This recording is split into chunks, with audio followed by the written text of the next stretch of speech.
अगर आपने 50 लाख में प्रॉपर्टी खरीदी लेकिन रजिस्ट्री में सिर्फ 20 लाख दिखाए और 30 लाख कैश दे दिया तो विवाद होने पर आपको कितना पैसा वापस मिलेगा? आज हम बात करेंगे circle rate, under value registry, black payment और उसके कानूनी जोखिम की पूरी लीगल अवेयरनेस के साथ। सर्किल रेट क्या है?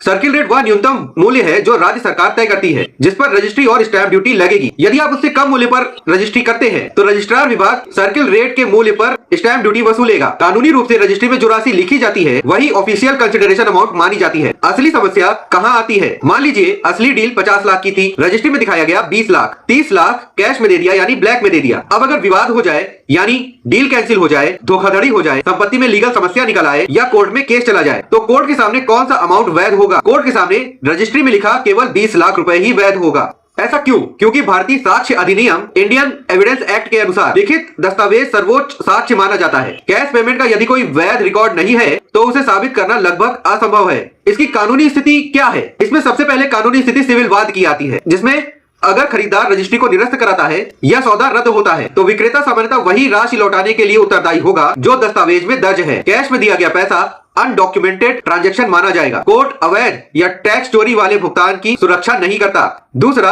आयकर कानून की स्थिति। इनकम टैक्स एक्ट की धारा 269 SS और 269 ST के तहत बड़ी रकम कैश में लेना या देना प्रतिबंधित है। यदि 20,000 से अधिक का लेन देन नियमों के विरुद्ध हो तो भारी पेनाल्टी लग सकती है, यानी विवाद की स्थिति में खरीदार 30 लाख खो सकता है और ऊपर से टैक्स जांच की खतरा अलग। तीसरी कानूनी स्थिति आपराधिक जोखिम की होती है। अगर जानबूझकर कम मूल्य दिखाकर स्टैंप ड्यूटी बचाई गई तो इसे स्टैंप चोरी या स्टैंप ड्यूटी इवेशन माना जा सकता है। कुछ मामलों में यह धोखाधड़ी या टैक्स इवेशन की श्रेणी में भी आ सकता है। तो फिर देश में ऐसे मामले क्यों बढ़ रहे हैं? इसके कुछ प्रमुख कारण हो सकते हैं जैसे स्टैंप ड्यूटी बचाने की मानसिकता, टैक्स प्लानिंग के नाम पे गलत सलाह, सब ऐसा ही करते हैं ये वाली सोच, तत्काल में फायदा लेकिन भविष्य में बड़ा जोखिम। लोग यह भूल जाते हैं कि रियल एस्टेट सबसे महंगा निवेश होता है और उसमें पारदर्शिता ही सबसे बड़ी सुरक्षा है। इससे कैसे बचे? इसके लिए हमेशा पूरी डील वैल्यू रजिस्ट्री में दिखाइए। पूरा भुगतान बैंकिंग चैनल जैसे RTGS, NEFT, अकाउंट पे चेक, DD इत्यादि से करें। एग्रीमेंट टू सेल में पूरा भुगतान स्ट्रक्चर लिखवाइए। कैश ट्रांजैक्शन से बचिए। ITR में प्रॉपर्टी वैल्यू सही दिखाइए। किसी अनुभवी रियल एस्टेट कंसल्टेंट या वकील से सलाह लीजिए। अगर आपने 50 लाख की प्रॉपर्टी ली और रजिस्ट्री में केवल 20 लाख ही दिखाया तो विवाद की स्थिति में आपको वही 20 लाख रुपए ही मिलेगा, बाकी 30 लाख की कोई कानूनी गारंटी नहीं। रियल एस्टेट में बचत ही सबसे ज्यादा जरूरी सुरक्षा है। डील क्लीन हो, दस्तावेज क्लियर हो, तभी निवेश सुरक्षित है। यदि आप प्रॉपर्टी खरीदने या बेचने की सोच रहे हैं तो पहले उसका कानूनी पहलू समझिए क्योंकि एक गलत एंट्री